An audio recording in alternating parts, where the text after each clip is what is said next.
There's a common theme for people who are feeling numbed out, bored, overwhelmed, compassion fatigue.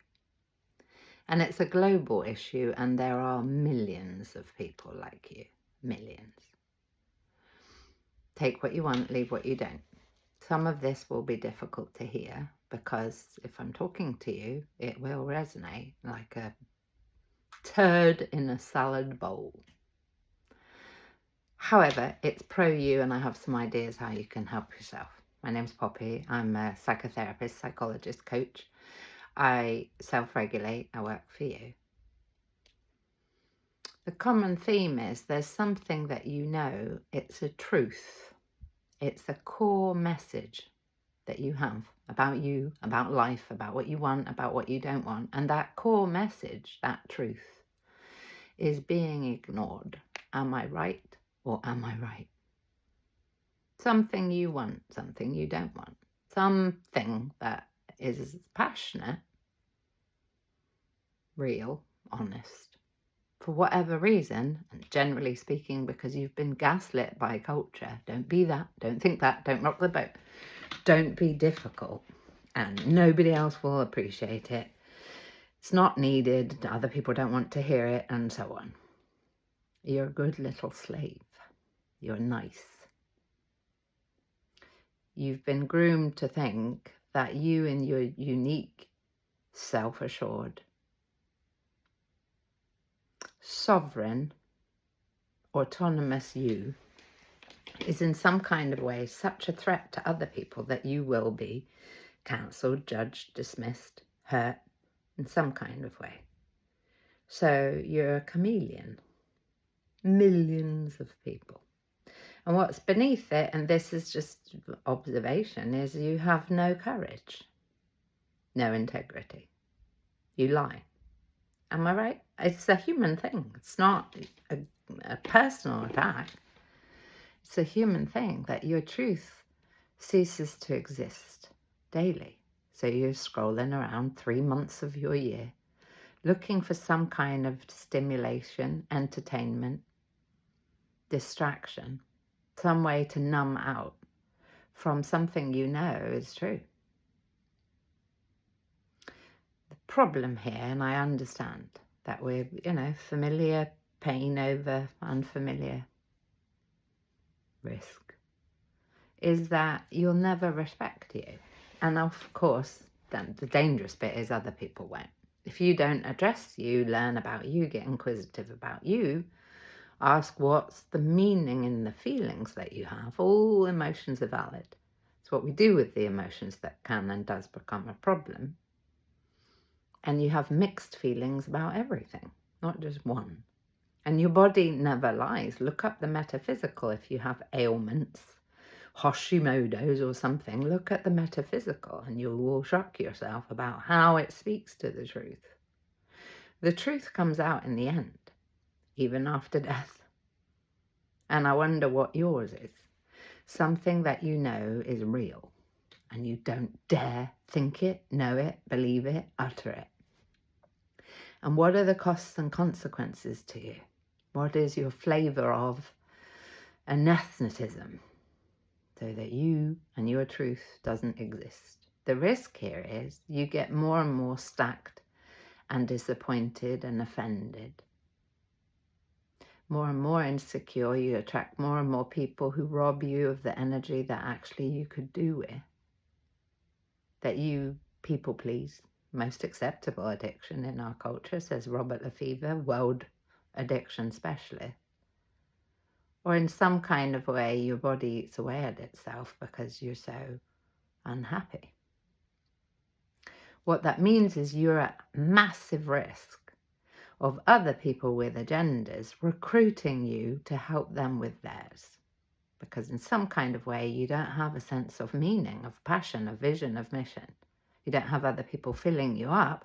However, there may be something compelling that triggers you in some kind of a way that you feel, I'll get a sense of meaning through joining whatever that is that's grooming you to add power to whatever that is, whatever that is. So in some kind of way, you can have a hero's journey helping somebody with something as just irrelevant what it is. However, that's what we do, is we look outside of ourselves for someone to let you know that you're worthy, that you're good, that you're wanted, that what you have to say does matter. And until you learn that all of that comes from within, it's not on fucking TikTok. It's in there. The heart brain. The heart develops before the brain. You have something divine, and I'm not saying this to be nice. I'm saying this because I know people. 3 decades is a very long time to work with all different kinds of people globe-wide. So, of course, the risk is, apart from you being one of the people with the top regret of the dying, I wish I had the courage to live my life instead of the life I thought other people expected of me, the bigger risk is that you numb out entirely, lose yourself entirely, become a Dalek entirely, and then your lack of meaning and purpose becomes the cannon fodder for something fucking demonic that's on its way. Are you getting what I'm putting down here? That when your brilliant brain isn't used for brilliance, we all have our flavour of brilliant, believe me. The traumas you've been through and overcome, firstly, hats off to you. That took a lot. I told you I know people. Your undermining of you, your refusal to ask yourself questions about what message is in my feelings, what message is in my ailment and dis-ease. All of that passion and beauty, your purpose, that is most likely the thing that pisses you off and hurts you the most. That thing that is not okay, and not even not okay, is absolutely devastated you. And it's still having an impression on what you think and what you do today. You can numb out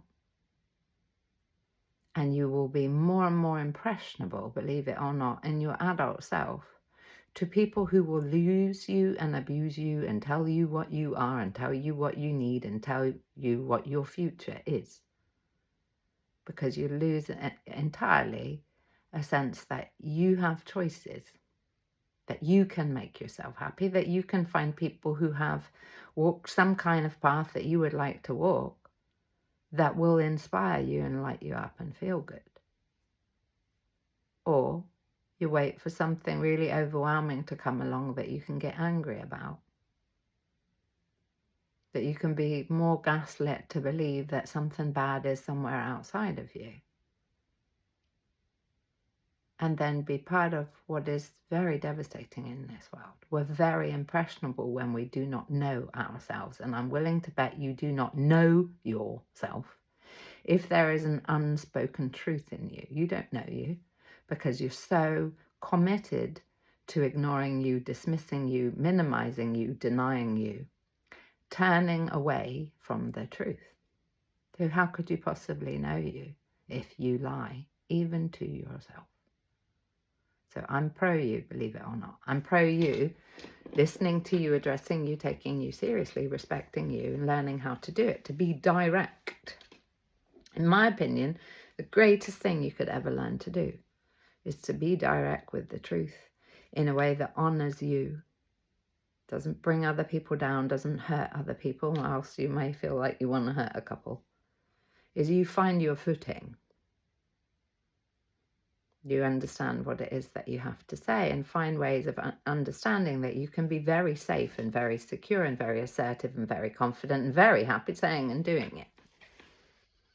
However, it's not about dictating to other people how they be or morphing yourself into some kind of chameleon approach that you've been doing all of this time, or filling yourself up with food, drugs and all the rest of it and scrolling for the 3 months of your year.